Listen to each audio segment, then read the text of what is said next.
D'Arzo, a questa serata di economia dedicata a un...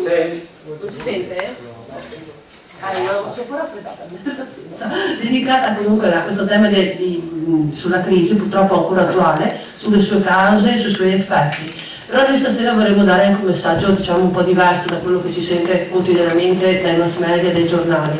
Crediamo, e stasera dopo il dottor Pavedon ce ne darà dimostrazione, che esiste, c'è una possibile via d'uscita.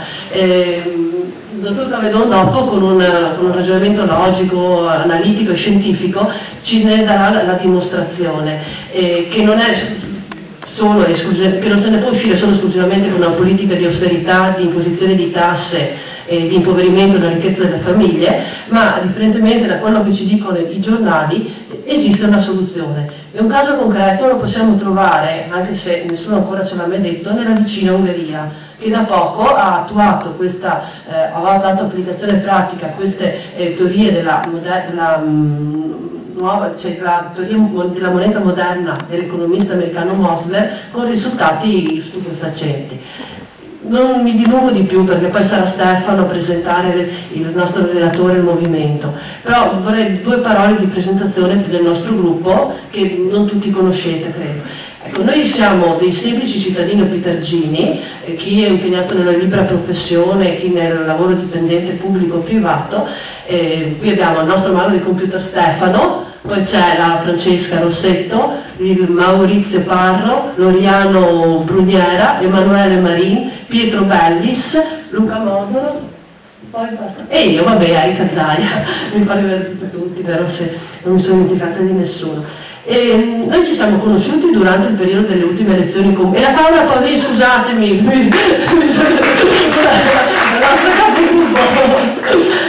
noi ci siamo conosciuti nelle ultime elezioni comunali e da lì dopo abbiamo continuato ad incontrarci, a confrontarci per dialogare sia su temi di attualità che non su iniziative o situazioni del nostro territorio. E da lì è nato il nostro proponimento di voler essere cittadini attivi, propositivi e di fare nel nostro piccolo speriamo, belle iniziative che possono essere utili per la nostra comunità. E da qui nasce ad esempio un incontro fatto con il gruppo storico di ricerca storica Orgoglio Veneto sulle energie rinnovabili per cercare di capire di più.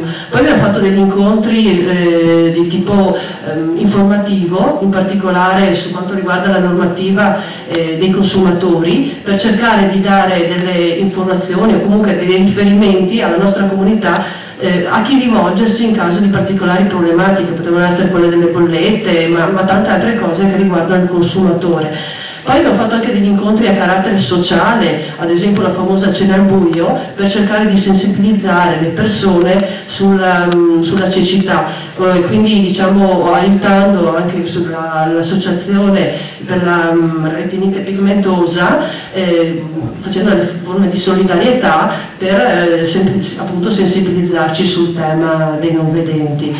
Poi abbiamo fatto anche delle iniziative a carattere culturale, è stata una bellissima serata su De André, sulle sue canzoni, con i retroscena sulla realizzazione, insomma, di come Fabrizio De André ha ideato le sue canzoni sul significato proprio delle stesse, che sono delle piccole pillole di saggezza e di poesia. E stasera diciamo l'incontro che per noi è molto importante, che credo ci coinvolge tutti in prima persona e quotidianamente.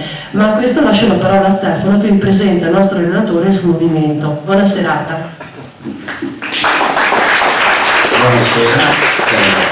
Stasera il titolo della serata è un economicidio, è un tema di macroeconomia che di per sé sembra un tema molto distante da noi, in realtà ci tocca da vicino.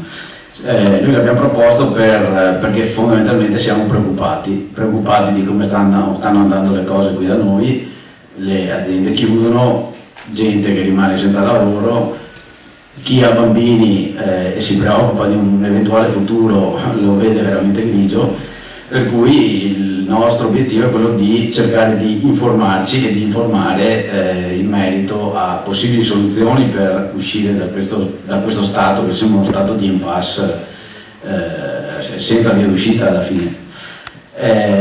La macroeconomia in realtà è una cosa che tocca tutti quanti da vicino, basta pensare al trattato Fiscal Compact firmato dai nostri governanti, che alla fine impone anche all'ente locale un pareggio di bilancio per il quale l'ente locale deve ricorrere ai cittadini per finanziare parte dei servizi, e quindi questo ci tocca molto da vicino tutti i giorni.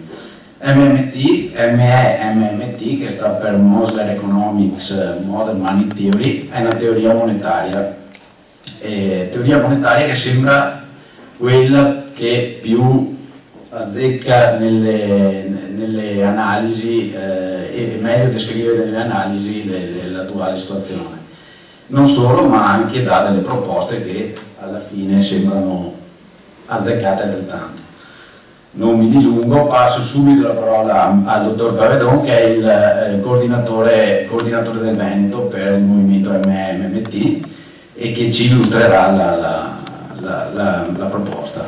È prevista un'ora e mezza circa di presentazione, alla fine della quale c'è la possibilità anche di fare domande o di approfondire in qualche maniera. Sì, non ultimo, la serata è assolutamente libera, chi avesse piacere di lasciare qualcosa, noi abbiamo predisposto una cassettina con un'offerta e contribuirà a coprire le spese della serata. Grazie, passo la parola al dottor Cavedon.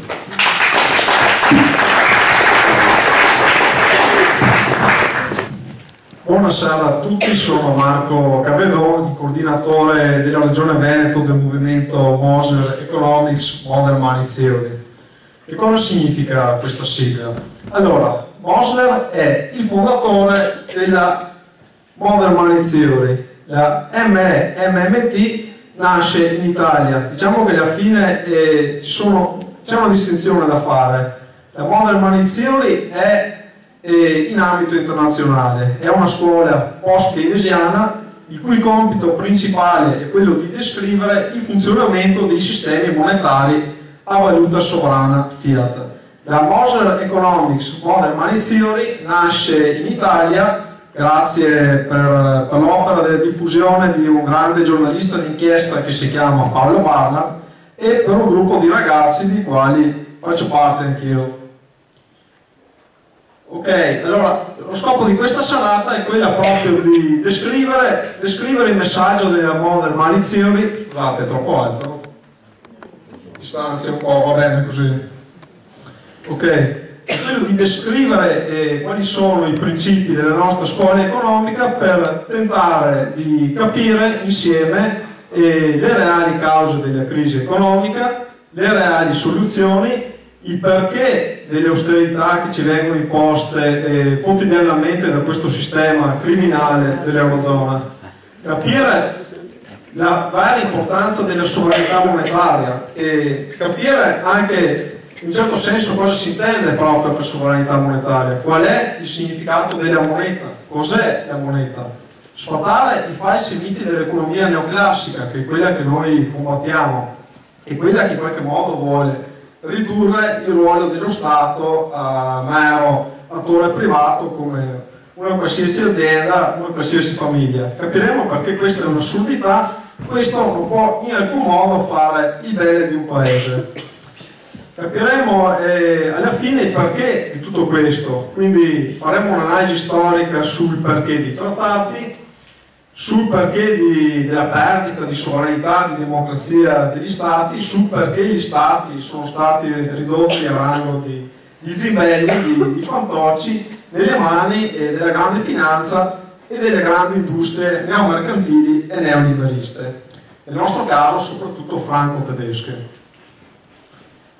Warren Mosler, come accennavo prima, è il fondatore della MMT, in assoluto probabilmente il più grande esperto al mondo di sistemi monetari a valuta sovrana, ha un'esperienza di vari decenni come consulente di banche centrali e lui spiega proprio il funzionamento di meccanismi monetari anche a ministeri del tesoro di tutto il mondo e a banchieri centrali. Un altro economista è Matthew Fostater, che ha partecipato con un team di economisti al salvataggio dell'Argentina nel 2002, dopo che l'Argentina si sganciò da un sistema criminoso imposto dal Fondo Monetario Internazionale che gli aveva sottratto la sovranità monetaria, una cosa molto simile a quella che è successa a noi Italia. Alain Parvez non è propriamente un economista della Modern Money Theory, lui è un economista della scuola del circuitismo, che è quella scuola che descrive il funzionamento della moneta orizzontale, quindi nel circuito privato.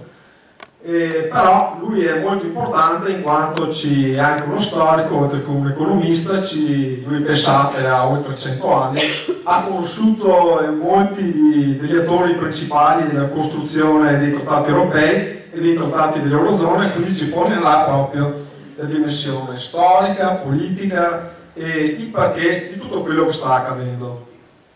Paolo Barnard è il giornalista che accennavo prima, giornalista, saggista, cofondatore di Rapport, e quindi una persona molto autorevole che ha studiato a fondo l'economia, ha dedicato molti anni della sua vita proprio alla comprensione del reale funzionamento dei sistemi monetari, studiando assieme agli economisti MMT, e per primo ha portato in Italia questa scuola economica. Ok, abbiamo fatto due grandi meeting della Modern Money Theory che si sono tenuti entrambi nel 2012, il primo a Rimini nel febbraio dell'anno scorso, del 2012, in cui per la prima volta sono stati portati in Italia gli economisti della MMT. Un secondo meeting è stato fatto a Rimini in ottobre sempre del 2012, e in quest'ambito hanno partecipato Warren Mosler e Alain Parvez, Matthew Forstater, ed è stato organizzato anche in questo caso da noi e dal giornalista Paolo Barnard. E durante questo convegno, che è stato poi replicato anche a Cagliari sempre nello stesso mese, è stato studiato il programma di salvezza economica nazionale che alla fine introdurremo, che descrive passo per passo cosa deve fare il nostro paese per uscire da questa catastrofe che ci è stata imposta e che i nostri politici continuano ostinatamente a voler applicare, nonostante sia un vero e proprio crimine contro l'umanità. E alla fine vedremo cosa dice questo programma, le cose fondamentali almeno. E questi punti qui che vedete nella cartina geografica sono i nostri gruppi territoriali. La cartina, per dire la verità, non è molto aggiornata perché sono sorti degli altri. Comunque siamo un movimento che inizia già a diffondersi parecchio nel nostro paese. In tutte le regioni ormai c'è almeno un gruppo. Chiaramente la Modern Money Theory non nasce con Warren Mosler, che pure ne è il padre fondatore, ma ha tutta una totale culturale che risale a oltre 100 anni di economia.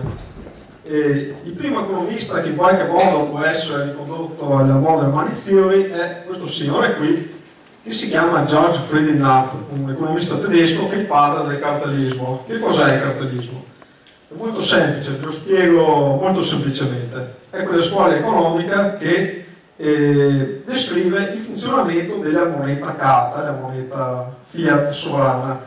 E questa scuola economica per prima intuì che per lo Stato, che è il monopolista della valuta, che per primo le può emetterla praticamente senza vincoli, per questo Stato, per questo governo di questo Stato, la moneta a tutti gli effetti non ha alcun valore. Lui la può emettere come della carta straccia, scrivendo degli assegni con dell'inchiostro, o nell'era moderna digitando, accreditando conti correnti, pigiando tasti su computer.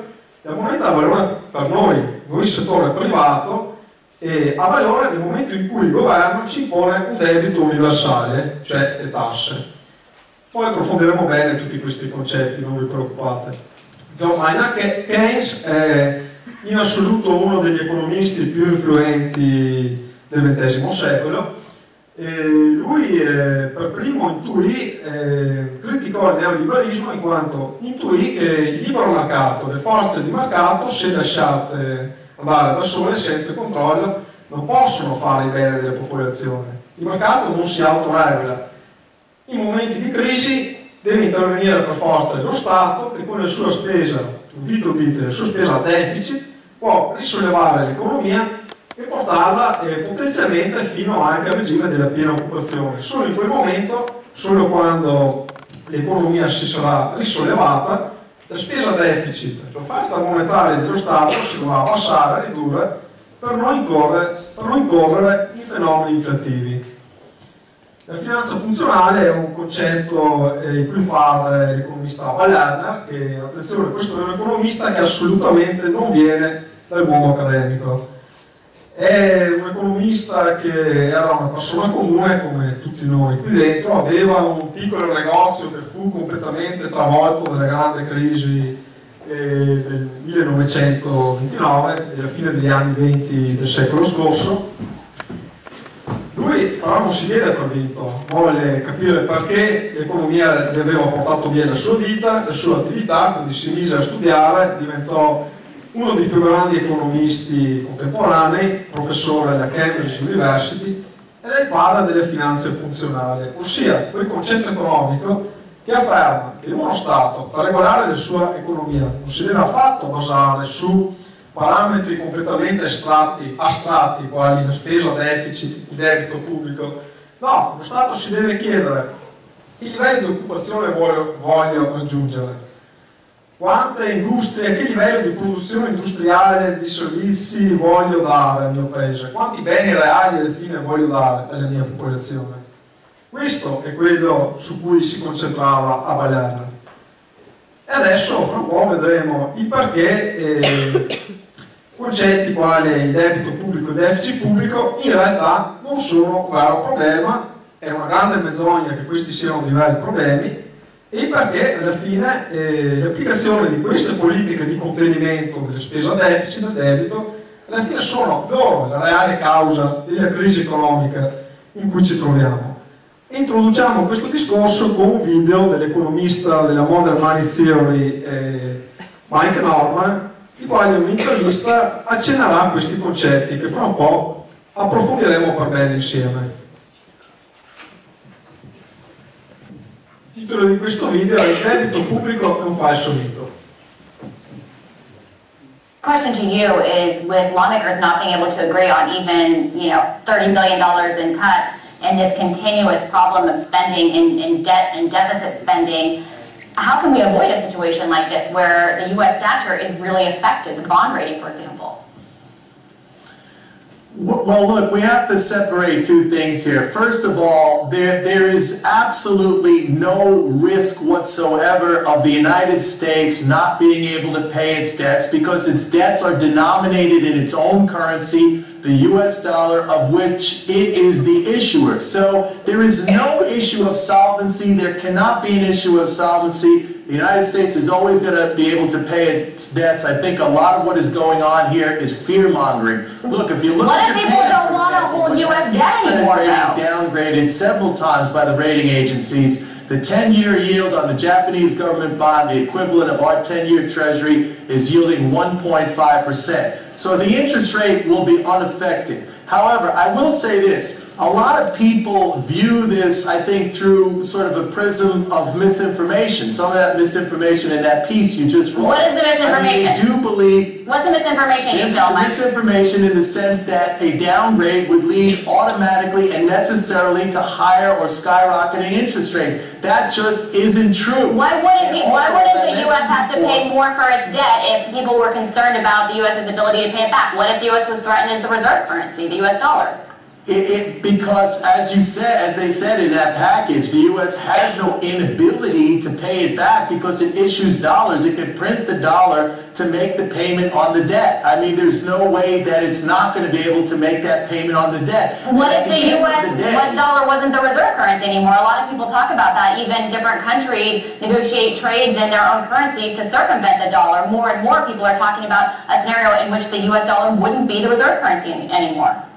Japan's yen is not the reserve currency, and their interest rate is 1.5%, and they have debt that is 2.5 to 3 times bigger than what the United States has. And the reason why they're able to have a low interest rate is because the Bank of Japan, the central bank, sets the interest rate low, and their debt is denominated in yen, just as our debt is denominated in dollars. So it's a non-issue. You know, the rating agencies should understand this, but I mean, maybe But then I'm how come they asking come too out much. with warnings? How come they come out with warnings? Isn't it even politically difficult for them to come out with warnings? Because, I mean, anybody who's doing that is making a name for himself. It's the U.S. Things are political, from what I understand. The warnings are ridiculous. They are inapplicable to a sovereign nation that issues its own currency. I've had discussions with the rating agencies. Look, these are the same agencies that rated the toxic subprime debt AAA. So I mean, how do we take them with any level of credibility after that? The fact of the matter is, any country,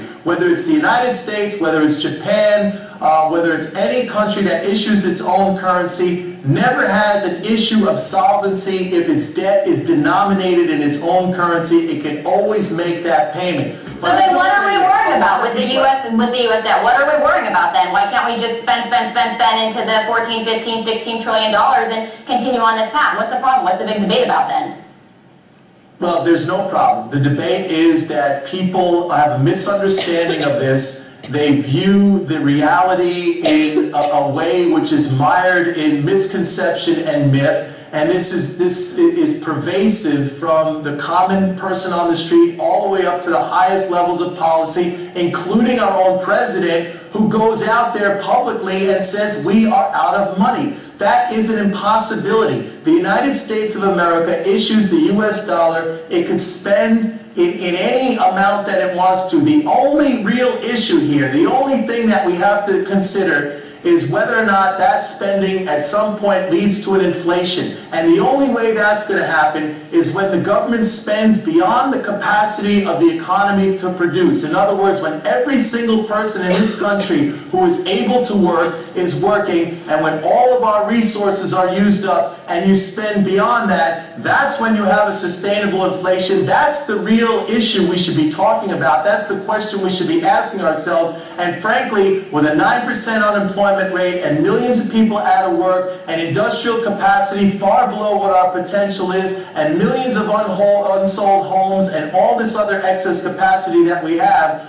what we should be doing is increasing demand, and the way that we do that in an economy where most people are trying to cut back their debt is for the government to step in and stimulate demand by spending on infrastructure, on education, on healthcare, on basic research and development, on transportation, on alternative energy. These are the things we did in the past. These are the things that created the real capital that was passed along from generation to generation. It's what made this country rich, and it's exactly the thing we're not doing now, because we've become sidetracked on this nonsensical issue of the government of the United States running out of money when it is an impossibility. The sidetrack maybe, but at the same time, the U.S. debt was not what it is now at any of those times that we spent, except maybe during World War II when that paid us well, because all of our economic rivals were essentially defeated, and you could argue that Iraq and Afghanistan probably won't pay off as well. But Mike Norman debunking all of the conventional wisdom we are hearing about the deficit and debt debate right now going on in Washington. I appreciate you joining us. Sorry we're all out of time, but we look forward to seeing you again soon.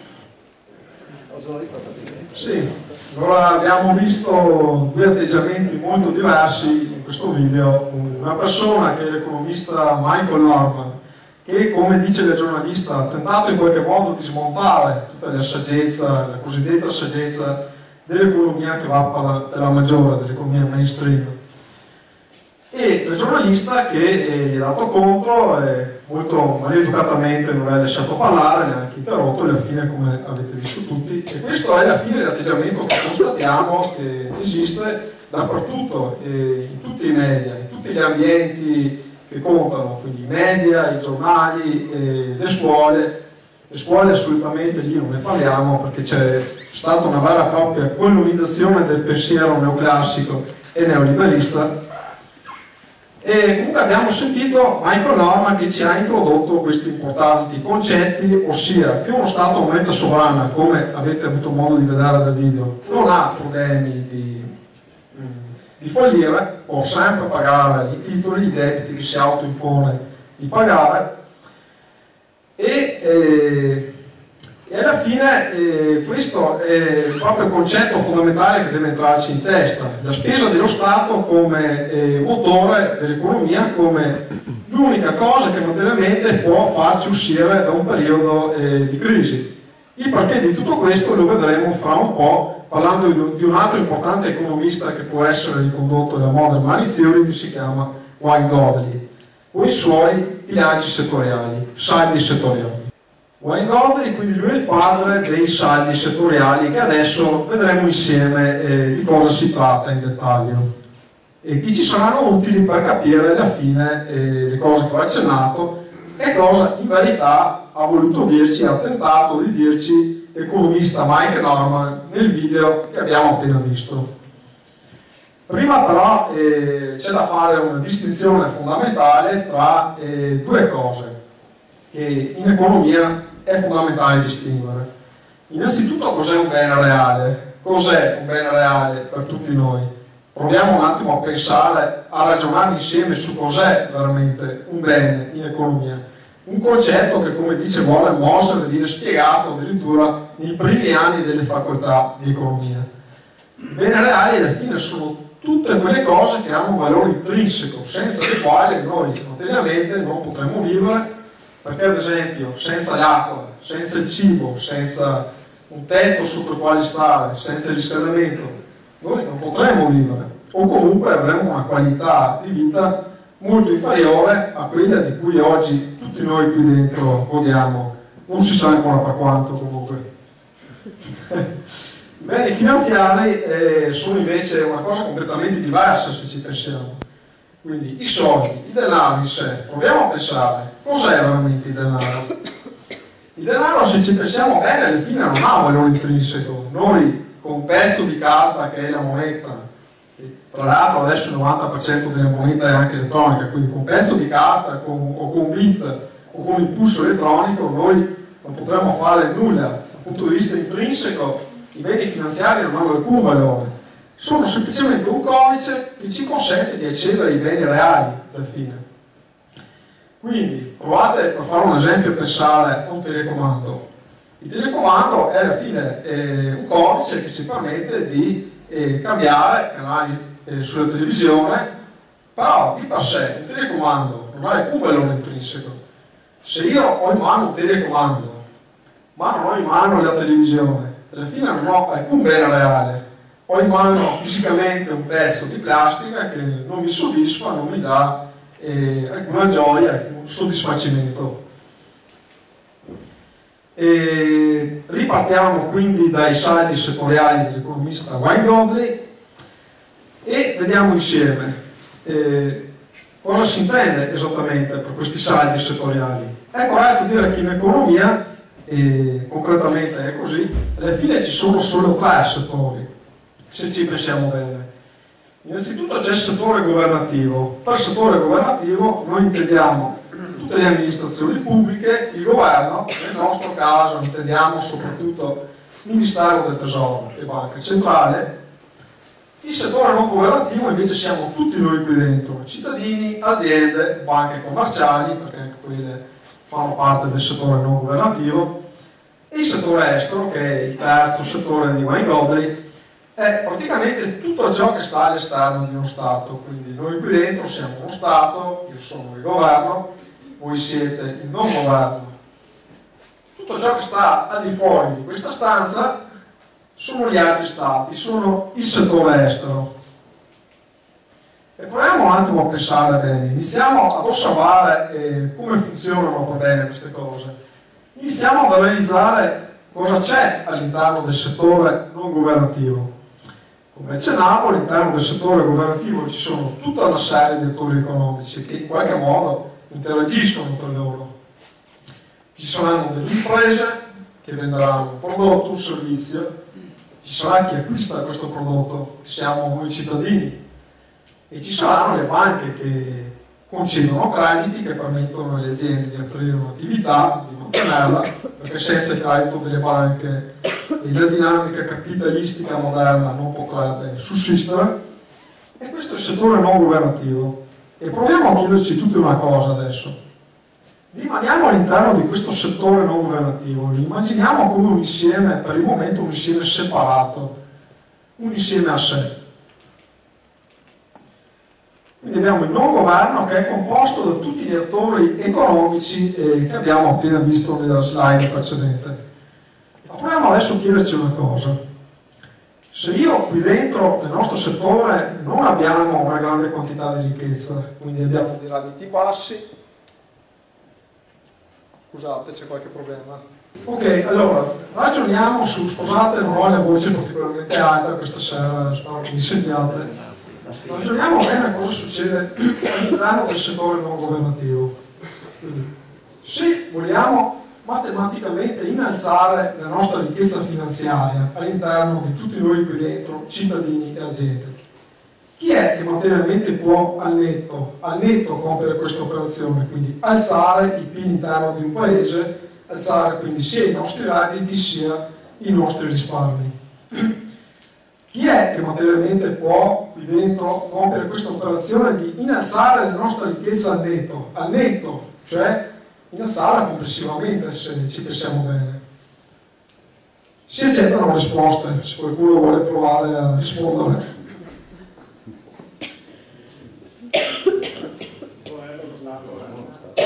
No, allora, però rimaniamo dentro a questo settore qua al momento. Quindi. Il settore non governativo, il non governo, quindi aziende, banche, cittadini che comprano, aziende che assumono, che danno lavoro, banche che hanno credito. Ok, allora, le banche è una delle risposte. Allora, se noi vediamo bene quali sono le relazioni che avvengono qui dentro, che abbiamo visto nella slide prima. Adesso siamo dentro questo settore, quindi escludiamo per il momento il governo e il settore estero. Qui dentro ci sono questi attori economici, quindi ci sono le banche che possono erogare credito. Chi sa il funzionamento di una banca sa che praticamente possono erogare credito con una forte elasticità, perché solo in un secondo momento le banche per legge sono tenute a dimostrare un certo saldo in attivo delle loro riserve presso le banche centrali. Però il fatto è che quando le banche comunque erogano un credito, creano contemporaneamente anche un debito, quindi un debito delle loro riserve, quindi per ogni più che si forma qui dentro, non so se sono chiaro, c'è sempre anche un meno.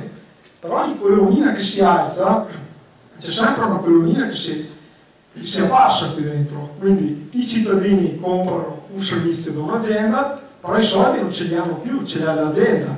L'azienda paga lo stipendio ai cittadini e i soldi ritornano qui.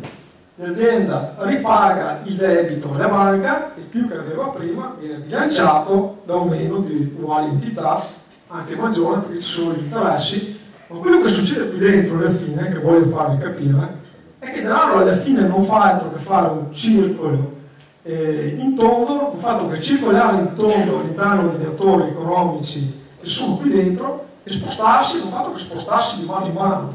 Quindi è matematicamente impossibile, ed è economicamente anche corretto dirlo, che qui dentro si riesca a generare, che gli attori all'interno di questi settori riescono ad arricchirci al netto, quindi ad innalzare il PIL interno di una nazione e di risparmi. Questo il non governo da solo non lo può fare.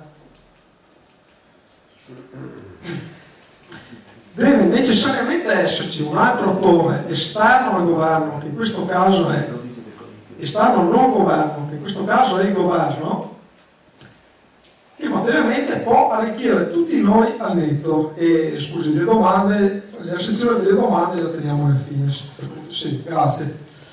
E come fa a fare questa operazione? Spendendo. Quindi materialmente qui avrò un settore al di fuori del non governo che, effettuando le sue spese, immetterà nuova ricchezza finanziaria qui dentro, senza che nessuno di noi se ne privi, e questo non sarà altro che nuovo denaro che circolerà all'interno del settore non governativo. Quindi qua sfatiamo già un primo mito che vede le spese del governo come un mostro, come qualcosa che ci rovina, che ci impoverisce, e adesso capiamo bene il perché di questo meccanismo.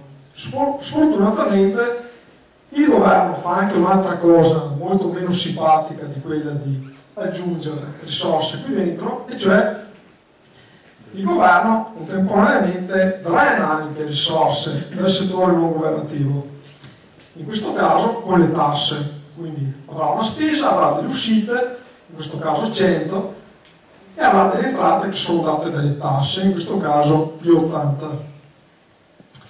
E per noi va bene, se vediamo questa semplice equazione algebrica, meno 100 più 80, noi avremo un più 20 di ricchezza finanziaria a netto che ci rimane all'interno delle nostre tasche, con la quale noi avremo più domanda aggregata, più potere di spesa, potremo rilanciare i consumi, far sì che nuove aziende aprano, che diano più lavoro, che ci siano più redditi e anche più risparmi. Come funziona questo? Facciamo un esempio. Il governo decide di fare un'opera di manutenzione su una ferrovia. Stiamo parlando, ecco, una cosa molto importante, in questo caso stiamo parlando di governo a moneta sovrana che emette in piena autonomia la sua valuta. Il governo spende per questa opera di manutenzione, i soldi andranno nelle tasche dell'azienda che materialmente sta eseguendo questi lavori, la quale poi pagherà anche i suoi fornitori, e tutte queste aziende contribuiranno anche al reddito dei loro dipendenti, che sarà alla fine più domanda aggregata, più potere di spesa, con la quale poi potranno avere degli utili anche altre aziende il cui prodotto, il cui servizio viene pagato da queste persone stipendiate. In questo caso la ricchezza finanziaria aggiuntiva è un più 20. E contemporaneamente cosa succede all'interno dei bilanci del governo? In questo caso qui avremo un governo che spende 100, tassa 80, qui dentro si formerà un meno 20, e questo si chiama deficit di bilancio. Il deficit di bilancio è la differenza tra spesa del governo ed entrate del governo e nel giro di un anno. Il debito pubblico è la somma di tutti i deficit di tutti gli anni da quando praticamente lo Stato è sorto, è nato. Cosa succede? Che qui dentro faranno altro che accumularsi, materialmente funziona così. Il Ministero del Tesoro ha un computer presso la banca centrale. Quando il governo a moneta sovrana spende, qui dentro si formano dei meno, quando raccoglie quelle tasse raccoglierà dei più che non faranno altro che abbassare questi meno qui. Ma questo, signori miei, se ci pensiamo bene, non è un vero debito. Il governo deve fare così, perché sennò qui dentro non ci volerà mai nulla. Noi saremo costretti a lavorare interamente per ripagare un governo tiranno. Lo Stato a moneta sovrana, e lui è un monopolista che per primo può emettere la valuta. È lui che crea le riserve che stanno all'interno delle banche, con le quali poi si fanno i prestiti, anzi no, i prestiti non si fanno con le riserve, però alla fine del meccanismo dei prestiti le riserve vengono comunque addebitate. È solo il governo che può produrre il nuovo denaro che circolerà all'interno del settore non governativo, quindi tutti noi qui dentro. Se non lo fa, succedono queste altre due cose molto meno carine che adesso vediamo subito. Ossia il pareggio di bilancio. Che cos'è il pareggio di bilancio? Quando lo Stato, il governo, sciaguratamente spende per noi, cittadini e aziende, la stessa quantità di denaro che decide di drenare con le tasse, qui dentro noi avremo zero di nuova ricchezza finanziaria netto. I conti del governo saranno a posto, perché comunque lui non avrà di meno, andrà in pareggio, avrà sistemato sui conti, avranno zero, ma saremo zero anche noi. Non so se avendo l'idea di fare questa cosa qua in un periodo di crisi in cui c'è bisogno di un comportamento anticiclico, quindi di favorire più potere di spesa per rilanciare l'economia. Fare questa cosa qua è un disastro.